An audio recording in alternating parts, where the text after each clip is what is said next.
अनुराग डोभाल अपने YouTube channel में 10 महीने बाद 4 मार्च 2026 को the real story of my life title नाम से एक 2 घंटे लंबी वीडियो अपलोड करते हैं, जिसमें वो बताते हैं कि मैं इतने टाइम से सोशल मीडिया में एक्टिव क्यों नहीं था। आखिरकार इतने सारे सब्सक्राइबर्स हैं उनके और उनके व्यूज भी बहुत तगड़े आते हैं, तब भी ऐसी क्या दिक्कत आई थी जिसकी वजह से वो कंसिस्टेंट नहीं थे। वो तो अच्छे खासे पैसे कमा रहे थे अपने चैनल के थ्रू, तो वो आखिरकार इतने टाइम से वीडियोस क्यों अपलोड नहीं कर रहे थे। तो उन्होंने उस वीडियो में बताया कि वो काफी सारी प्रॉब्लम्स फेस कर रहे थे। जब से उन्होंने शादी की है वो तब से डिप्रेशन में है। वो डिप्रेशन में अपनी वजह से नहीं बल्कि अपनी फैमिली की वजह से हैं। लेकिन ऐसा क्या रीजन है जिसकी वजह से वो अपनी फैमिली की वजह से डिप्रेशन में थे। व्लॉग्स वगैरह में तो सब कुछ नॉर्मल लगता है, उसमें तो सब मिलजुल कर खुशी से रहते हैं। व्लॉग्स वगैरह देखने से तो कभी ऐसा लगता ही नहीं कि ये लोग लड़ते झगड़ते भी होंगे। द UK07 राइडर का कहना है कि पहले तो उनकी फैमिली इस शादी के सपोर्ट में थी, लेकिन शादी के टाइम पे उनका मूड चेंज हो जाता है। वो लोग इस शादी के खिलाफ हो जाते हैं क्योंकि अनुराग डोभाल थे ब्राह्मण और रितिका थी राजपूत। और अनुराग का कहना है कि उसकी फैमिली वाले उसकी शादी में भी नहीं आए थे, और जब रितिका घर की पहली रसोई बना रही थी तब उन्हें खाना बनाने ही नहीं दिया जाता और उन्हें ये कहकर निकाल दिया जाता है कि ये तेरा घर नहीं है। और उनका कहना था कि फैमिली वाले रितिका को हैरेस करते थे, लेकिन फिर बाद में रितिका ने भी अनुराग को छोड़ दिया था और तब वो प्रेग्नेंट भी थी। फिर अनुराग डोभाल पूरी तरीके से अकेले पड़ गए थे। फैमिली वालों ने तो उन्हें पहले ही निकाल दिया था और अब तो वाइफ ने भी साथ छोड़ दिया। इन्हीं सब कारण की वजह से वो काफी टाइम से सोशल मीडिया में इनएक्टिव थे। फिर वो अचानक से हमें इंस्टाग्राम लाइव में दिखते हैं, जिसमें वो वापस से अपनी फैमिली प्रॉब्लम के बारे में ही बात कर रहे होते हैं, जिसमें वो कहते हैं कि मेरा भाई इतना नीचे कि उसने मेरी वीडियो ही डिलीट करवा दी। वो फैमिली प्रॉब्लम्स के बारे में बात कर ही रहे होते हैं कि फिर अचानक से उन्होंने राइट साइड पूरा स्टीयरिंग ही घुमा दिया और वो डिवाइडर से जा भिड़े। सकता है भाई मेरा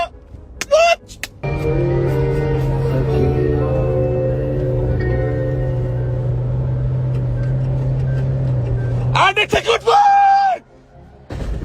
और उस टाइम वो फॉर्च्यूनर चला रहे थे जिसकी स्पीड 150 किलोमीटर पर आवर थी और इस इंस्टाग्राम लाइव को 80,000 लोग देख भी रहे थे। और एक्सीडेंट के बाद गाड़ी की ये कंडीशन थी। और अच्छी बात तो यह है कि द UK07 राइडर जिंदा बच गया। तो जैसा कि हमें पता है कि हर सिक्के के 2 पहलू होते हैं, तो हम सिर्फ एक साइड की स्टोरी जान के किसी को सही या गलत नहीं कह सकते हैं। कंक्लूजन पे पहुंचने के लिए हमें दोनों साइड की स्टोरी जानना बहुत जरूरी है। अब हम बात करते हैं कि कलम इंक का क्या कहना था द UK07 राइडर के बारे में। तो कलम इंक ने अपने सारे प्रूफ इंस्टाग्राम ब्रॉडकास्ट में शेयर किया था, जिसमें व्हाट्सएप चैट्स, वीडियोज, इमेजेस और रिकॉर्डिंग सब शामिल है। उनका कहना है कि द UK07 राइडर बहुत बड़ा झूठा है। UK07 ने काफी बार अपने व्लॉग्स में झूठ बोला है, यानी कि कहने का मतलब यह है कि उन्होंने अपनी ऑडियंस को बेवकूफ बनाया है, जिसे वो ब्रो सेना कहते हैं। कलम इंक का कहना है कि अनुराग खुद अपनी वाइफ को हैरेस करता था, वो अपनी वाइफ पे हाथ उठाता था। अनुराग ने कहा था कि रितिका को पहली रसोई नहीं बनाने दिया गया, लेकिन कलम इंक का कहना यह था कि उनके फैमिली में किसी की डेथ हो गई थी, जिसकी वजह से घर में कुछ भी मीठा नहीं बना सकते थे। लेकिन यहाँ अनुराग भाई को तो मीठा बनवा के ही खाना था। फिर अनुराग ने बोला कि कलम मनाली गया था मुझे डराने धमकाने के लिए, लेकिन कलम इंक ने कहा कि मैं तो मनाली गया ही नहीं था। अनुराग ने कहा कि कलम इंक ने मेरी गाड़ी और प्रॉपर्टी हड़प ली है। और कलम इंक का इस पे कहना यह था कि अगर मैंने ऐसा किया है तो मुझे प्रूफ दो इसका कि मैंने ऐसा किया है। अनुराग ने फैमिली वालों के ऊपर केस ठोक दिया था, वो भी 6 लोगों के ऊपर, और वो केस हार भी गया था। तो इस पे कलम इंक का कहना यह था कि वो अनुराग के ऊपर डिफेमेशन केस ठोक सकते थे और वो उनसे आराम से 50 से 60 लाख रुपए ले सकते थे। जब अनुराग डोभाल ने अपनी 2 घंटे वाली वीडियो अपलोड की थी, उसके बाद से कलम इंक को काफी ज्यादा ऑनलाइन ट्रोल्स और साइबर बुलिंग का सामना करना पड़ा था। और कलम इंक के साथ साथ उनकी फैमिली भी डिप्रेशन फेस कर रही थी। बस फर्क इतना था कि वो सोशल मीडिया में आके अपनी बात नहीं रख रहे थे। और अनुराग डोभाल ने अपनी लाइफ में यह भी कहा था कि मेरा भाई इतना नीचे कि उसने मेरी YouTube वीडियो ही डिलीट करवा दी थी। लेकिन ऐसा बिल्कुल भी नहीं, क्योंकि वो वीडियो YouTube ने खुद हटा दी थी, क्योंकि वो वीडियो YouTube की पॉलिसी को वायलेट कर रही थी, जिसमें आप सुसाइड जैसे वर्ड का यूज नहीं कर सकते अपनी वीडियो में। तो अब हम बात कर लेते हैं कि द UK07 राइडर कितने पैसे कमाते हैं।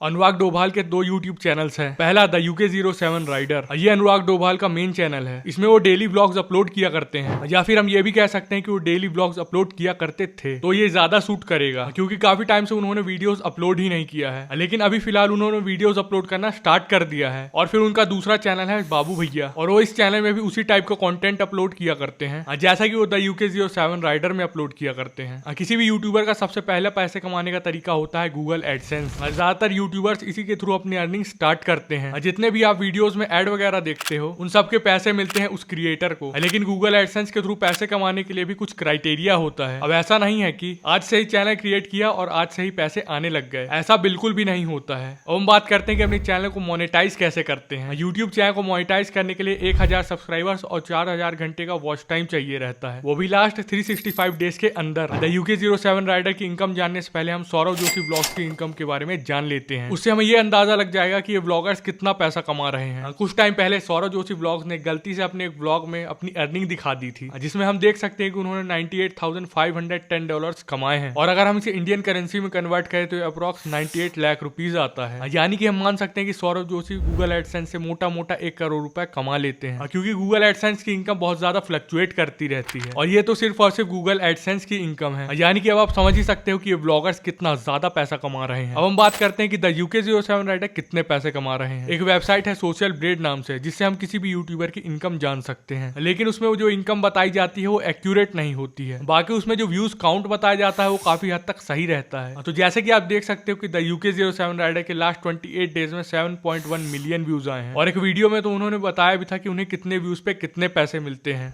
तो मैं आपको फटाफट बता देता हूँ मेरी कितनी इनकम आई है और कितने व्यूज पे आई है। तो गाइज मेरे यूट्यूब की पहली इनकम है $118 एंड मेरे चैनल पे 3.7 मिलियन व्यूज हैं, जिसमें से 3.2 मिलियन व्यूज ऐसे थे जिन पे कोई एड्स नहीं आए, कोई पैसा नहीं मिला। लेकिन मेरी जो अर्निंग आनी शुरू हुई थी वो अप्रॉक्स 3.2 मिलियन व्यूज के बाद आनी शुरू हुई है। तो अप्रॉक्स 5 लाख व्यूज पे $118 कमाया है, यानी कि 3 से 4000 व्यूज पे $1 बन जाता है। और अगर हम मान ले कि 3000 व्यूज पे $1 बन रहा है, ये भी लेके चले तो 1 मिलियन व्यूज पे $333 बनेंगे। और लास्ट 28 डेज में द UK07 राइडर के 7.1 मिलियन व्यूज आए हैं। और 7.1 मिलियन व्यूज से उन्होंने $2366 कमाए होंगे। और अगर हम इसे इंडियन करेंसी में कन्वर्ट करें तो ये अमाउंट आएगा 2,26,000 रुपीज। तो इसका मतलब ये है कि द UK07 राइडर ने लास्ट 28 डेज में 2,26,000 रुपीज कमाए होंगे। और ये बिल्कुल भी एग्जैक्ट अमाउंट नहीं है, ऊपर नीचे हो सकता है, लेकिन हाँ इसी के आसपास ही कमाए होंगे। और ये पैसे तो उनके तब बन रहे थे जब वो 8 महीने से वीडियोस ही अपलोड नहीं कर रहे थे। अगर वो रेगुलर वीडियोस अपलोड कर रहे होते तो उनके व्यूज बहुत ज्यादा होते। और इन सब फैमिली प्रॉब्लम्स के कारण यूके भाई का काफी ज्यादा लॉस हुआ है। हम जान लेते हैं कि जब बाबू भैया रेगुलर कंटेंट अपलोड कर रहे थे तब वो कितना पैसा कमा रहे थे। जब से मैंने डेली ब्लॉगिंग शुरू करे ना,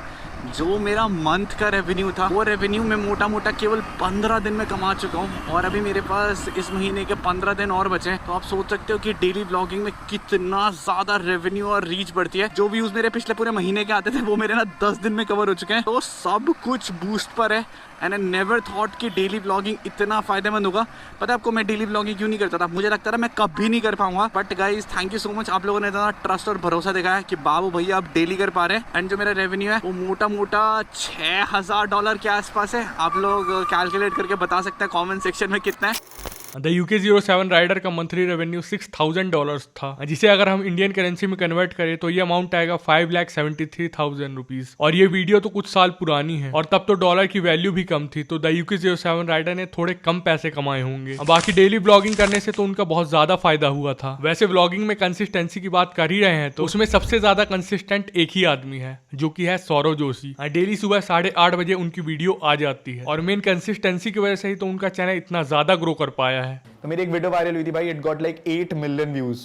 तो वो वाली है ना जो इंडिया पाकिस्तान LOC, और वो वीडियो ना इंडिया में वायरल नहीं हुआ था, वो वीडियो वायरल हुआ था पाकिस्तान और यूएसए के कुछ नेशंस थे। तो यूट्यूबर्स को पता होगा कि भाई वहाँ का सीपीएम ना बहुत हाई रहता है। हाँ। इंडिया का एड रेट्स कुछ नहीं है, एवरीवन नोज, बट वहाँ का जो सीपीएम था उस वीडियो ने, मतलब जितना मैं महीने में कमा रहा था ना उस टाइम उस वीडियो का सिंगल डे का रेवेन्यू था। तो मैं को भाई ये क्या हो रहा है भाई जिंदगी का। तू बता सकता है उस टाइम तूने कितना बनाया? यार आज उस वीडियो का रेवेन्यू बताऊंगा तो आज उस वीडियो का रेवेन्यू है $27,000 सिंगल वीडियो। वो काफी सारे लोगों को लगता है कि जिसके जितने ज्यादा व्यूज आते हैं वो उतना ही ज्यादा पैसे कमाता है, लेकिन ये सच नहीं है। और अगर ये सच भी है तो ये आधा सच है, क्योंकि यूट्यूब सिर्फ व्यूज के हिसाब से पैसे नहीं देता है, वो रीजन और नीश के हिसाब से पैसे देता है। जैसे कि यूएसए जैसी कंट्री का आरपीएम बहुत ज्यादा रहता है, जिससे होता ही है कि इनके कम व्यूज में भी ज्यादा पैसे बन जाते हैं। जैसे कि बाबू भैया ने बताया कि उन्हें 8 मिलियन व्यूज पे $27,000 मिले थे, यानी कि आज के डेट में ये अमाउंट होगा 25,86,000 रुपीज। और ये तो सिर्फ और सिर्फ एक ही वीडियो की अर्निंग थी। आप समझ ही सकते हो मतलब ये अमाउंट उनके मंथली रेवेन्यू का 5 से 6 गुना ज्यादा है। इसीलिए सिर्फ व्यूज के बेसिस पे किसी भी यूट्यूबर की अर्निंग्स डिसाइड करना एक तरह की बेवकूफी होगी, क्योंकि रीजन और नीश के हिसाब से अर्निंग्स बहुत ज्यादा फ्लक्चुएट करती है।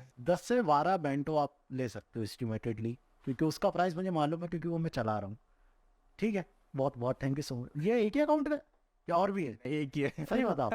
अरे सारा बैंक में तो एक ही है। सही में इतना ही है जो ये बचा रखा है मैंने कमा के। ऐसा नहीं है कि मैंने सब उड़ा दिया गाड़ियों को छोड़ मुझे के। यार वो फील नहीं आ रही कि तुमने जिस तरह से छुपा के बताया ना, आई एम 100% श्योर 2-3 अकाउंट होंगे। चलो कोई बात नहीं, अगर इतने ही है 2-3 में भी। हाँ, मतलब इसके आसपास। एक वेंटो का प्राइस 8 से 14 लाख रुपए तक होता है। और अगर हम कैलकुलेशन इजी करने के लिए एक कार का प्राइस 10 लाख रुपए भी लेके चले तो 10 कार के हिसाब से ये अमाउंट आएगा 1 करोड़ रुपए। और बाबू भैया का कहना है कि उनके पास ऐसे 2 से 3 अकाउंट है। इसका मतलब यह है कि उनके पास 3 करोड़ रुपए है, और इतने पैसे उन्होंने सिर्फ कुछ ही सालों में कमाए हैं। तो जिस तरह का कंटेंट बाबू भैया बना रहे हैं तो उसमें इन्वेस्टमेंट भी लगती है। तो जैसा कि वो एक मोटो ब्लॉगर है तो उन्हें पेट्रोल, फूड और होटल जैसी चीजों में भी पैसे खर्च करने पड़ते हैं। इसके साथ साथ वो सुपर बाइक से राइड करते हैं जिसमें पेट्रोल भी ज्यादा लगता है। द UK07 राइडर का कहना है कि उन्हें 4 से 5 लाख ऑन एन एवरेज खर्च करना ही पड़ता है। अब हम बात कर लेते हैं उनके पास कौन कौन सी बाइक्स हैं। सबसे पहली बाइक है कावासाकी निंजा S2, जो कि सबसे फास्टेस्ट बाइक है, जिसकी स्पीड 400 किलोमीटर पर आवर तक पहुंच जाती है, जिसका कॉस्ट है अराउंड 79 लाख रुपीज। दूसरी बाइक है BMW S1000 RR Pro, जिसको उन्होंने मार्च 2023 में खरीदा था, जिसकी top speed 299 kilometre per hour तक चली जाती है, और इसका प्राइस 22 लाख रुपीज है। फिर तीसरी बाइक है BMW R1250 GSA, जिसकी कीमत तकरीब 22 लाख रुपए है। चौथी बाइक है सुजुकी हायाबुसा, जिसका प्राइस अराउंड 16 लाख रुपीज है। फिर पांचवी बाइक है कावासाकी निंजा ZX 10R, जिसका कॉस्ट 16 लाख रुपीज है। छठवीं बाइक है BMW G310 GS, जिसकी कीमत 3 लाख रुपीज है। फिर सातवीं बाइक KTM RC 200N है, और आठवीं बाइक है बजाज एवेंजर 200। अब हम उनके कार कलेक्शन के बारे में बात कर लेते हैं। सबसे पहली कार है लिस्ट में लैम्बोर्गिनी हुराकन, जो कि अनुराग डोभाल की ड्रीम कार थी, जिसकी कीमत है लगभग 5 करोड़ रुपीज। और दूसरी कार है टोयोटा सुपरा MK5, और इस कार को उन्होंने दुबई से खरीदा था, जिसका कॉस्ट अराउंड 46 लाख रुपीज था। फिर तीसरी कार है टोयोटा हिलक्स, और ये कार मेनली ऑफ रोड के लिए है, जिसकी कॉस्ट है अराउंड 18 लाख रुपीज। फिर चौथी कार है फोर्ड मस्टैंग GT, जिसकी कीमत 90 लाख रुपीज के अराउंड है। फिर पांचवी है महिंद्रा थार, जिसकी कीमत 18 लाख रुपीज है। छठवीं है किया सोनेट, जिसकी कीमत 12 लाख रुपीज है। फिर सातवीं कार है टोयोटा फॉर्च्यूनर, जिसकी कॉस्ट 50 लाख रुपीज है। और अगर हम द UK07 राइडर की बाइक और कार कलेक्शन की वर्थ देखें तो उनकी total worth collection approx 8 crore rupees है।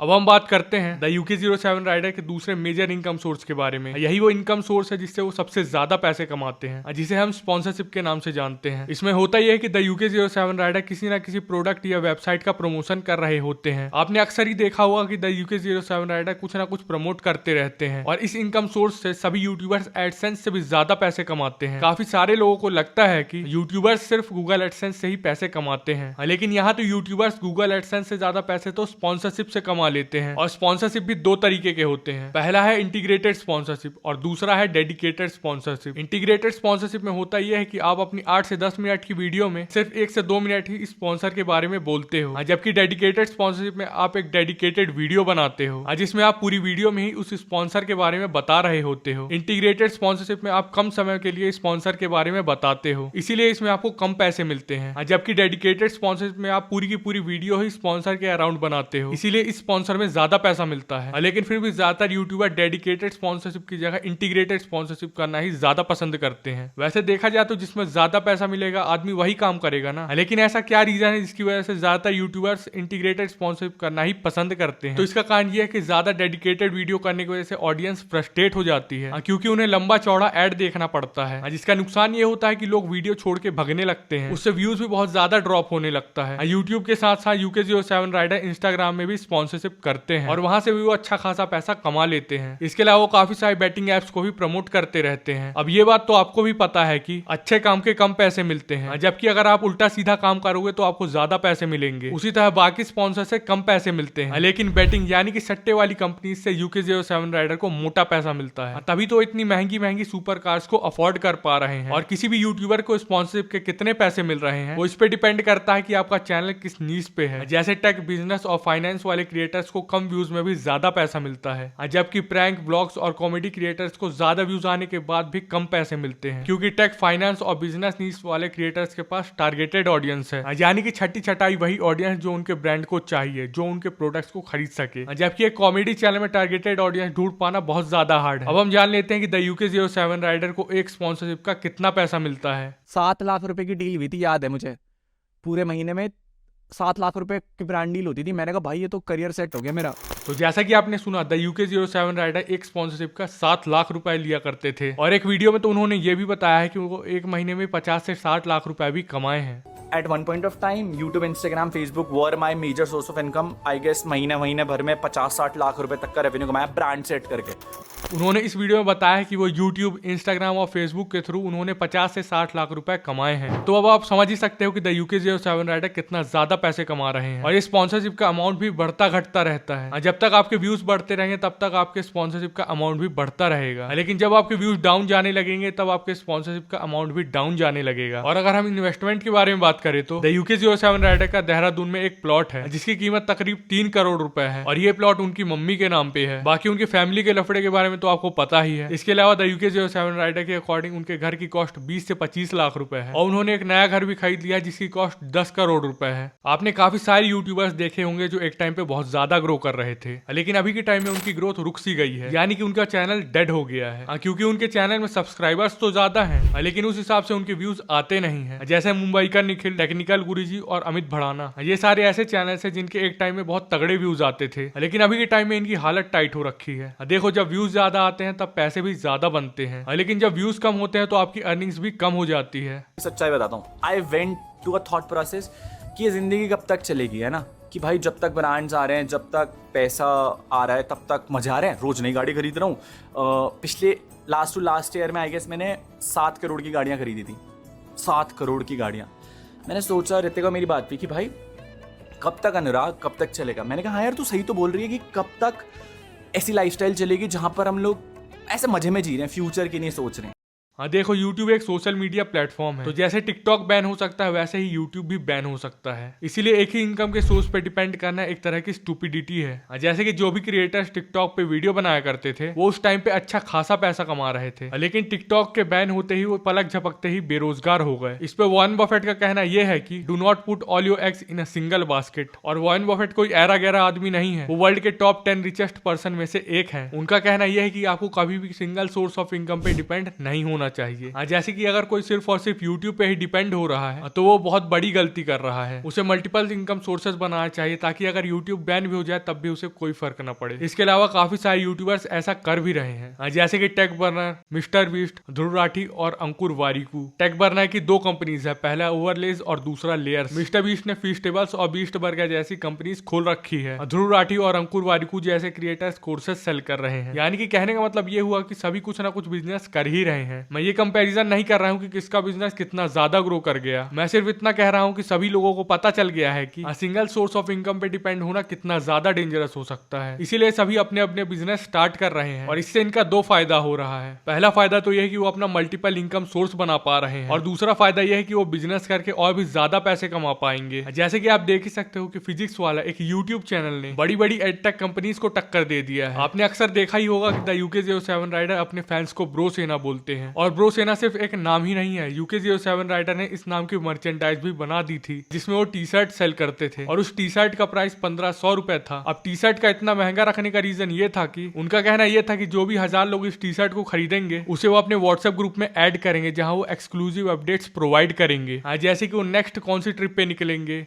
कब निकलेंगे, मीटअप कब और कहां करेंगे, कुछ इस तरह की अपडेट्स वो वहां पे शेयर करेंगे। और इस मर्चेंडाइज का मेन एम पैसा कमाना नहीं था, क्योंकि अगर उनका मकसद सिर्फ पैसा कमाना ही होता तो सिर्फ 1000 टी शर्ट ही क्यों सेल करते। लेकिन अब वो दूसरे बिजनेस में एंट्री मार रहे हैं। अब उन्होंने दुबई में एक फैक्ट्री खोली है जो कि एक प्रोडक्ट मैन्युफैक्चर करेगी हॉस्पिटैलिटी बिजनेसेस के लिए, यानी कि होटल्स और रिसोर्ट्स के काम आएगी। और उनका कहना यह भी है कि अभी के टाइम में ऐसा कोई भी प्रोडक्ट नहीं बना रहा है, और वो ये भी कह रहे हैं कि आप इस प्रोडक्ट के थ्रू 5 से 10 लाख रुपए आराम से कमा सकते हो। ये प्रोडक्ट उन हॉस्पिटैलिटी बिजनेसेस को टारगेट करेगा जो केदारनाथ, ऋषिकेश, मनाली, स्पीति और लद्दाख में है। यानी कि जो बिजनेसेस पहाड़ी और टफ टेरेंस में काम करते हैं। मैन्युफैक्चरिंग के साथ साथ अनुराग डोभाल हॉस्पिटैलिटी बिजनेस में भी काम कर रहे हैं। वो 3 रिसोर्ट ओपन कर रहे हैं अपनी वाइफ के नाम से। पहला रिसोर्ट उनके बर्थ प्लेस देहरादून उत्तराखंड में है, बाकी 2 मनाली हिमाचल प्रदेश में है। वैसे अनुराग डोभाल की मेन कंपनी का नाम अनरीवेज है और उसकी सब्सिडियरी कंपनी है अनरी स्टेज, और ये अनरी नाम अनुराग और रितिका के नाम से आया है, जिसमें से अनुराग का AN और रितिका का RI, ये दोनों को जोड़ दिया तो बन गया अनरी। एक नॉर्मल आदमी जब भी कार खरीदता है तो ट्रेवलिंग के हिसाब से खरीदता है, लेकिन जब भी एक यूट्यूबर गाड़ी खरीदता है तो वो सिर्फ ट्रेवलिंग के हिसाब से नहीं खरीदता है, वो उसे एक कंटेंट की तरह देखता है। अनुराग कार और बाइक सिर्फ गैराज में खड़ी करने के लिए नहीं खरीदते हैं, वो एक ही गाड़ी से काफी ज्यादा वीडियोस बनाते हैं ताकि वो ज्यादा पैसे कमा पाए। इसके साथ साथ न केवल वो अपने गाड़ी में लगाए हुए पैसे निकालते हैं, उसके साथ साथ वो गाड़ी से पैसे भी कमाते हैं। अब हम बात करते हैं कि अनुराग डोभाल कार और बाइक दिखा दिखा के कैसे पैसे कमा रहे हैं। जब भी द UK07 राइडर बाइक या कार की डिलीवरी लेते हैं तो उनके व्यूज बढ़ जाते हैं। तो इससे अनुराग डोभाल को भी पता चल गया कि लग्जरी बाइक्स और कार दिखाने से उनके व्यूज बढ़ जाते हैं। पहले तो कार लेने से पहले UK07 राइडर कुछ इस तरह की वीडियोस बनाएंगे, जैसे choosing the colour, showroom visit, the big reveal, और इस तरह की वीडियोस में इजीली 5 से 10 मिलियन व्यूज आ जाते हैं। और फिर गाड़ी खरीदने के बाद वो कुछ इस तरह की वीडियोस बनाते हैं, जैसे first long ride, top speed test, और इसके बाद वो मॉडिफिकेशंस की वीडियो बनाते हैं, जैसे चेंजिंग द रैप, एग्जॉस्ट और इंटीरियर। एग्जांपल के लिए हम कावासाकी निंजा S2 ले लेते हैं, जिसका प्राइस है 80 लाख रुपए, और वो उससे अप्रॉक्स 25 से 30 वीडियो बना लेंगे, जिससे उनके मिलियंस ऑफ व्यूज आ जाएंगे और उससे वो अच्छा खासा पैसा कमा लेंगे। और इसके अलावा भी काफी सारे छोटे मोटे तरीके हैं जिससे द UK07 राइडर पैसे कमाते हैं, जैसे यूट्यूब मेंबरशिप। इसमें आप 179 रुपीज पर मंथ पे करके द UK07 राइडर चैनल का मेंबर बन सकते हो। फिर इसके बाद आता है सुपर थैंक्स और सुपर चैट्स। इसमें आप सुपर चैट कर सकते हो, जैसे कि 50, 100, 500, 1000 रुपए। सुपर चैट से गेमर लोग सबसे ज्यादा पैसा कमाया करते हैं, क्योंकि वो ज्यादा लाइव स्ट्रीम किया करते हैं और लंबे समय के लिए करते हैं।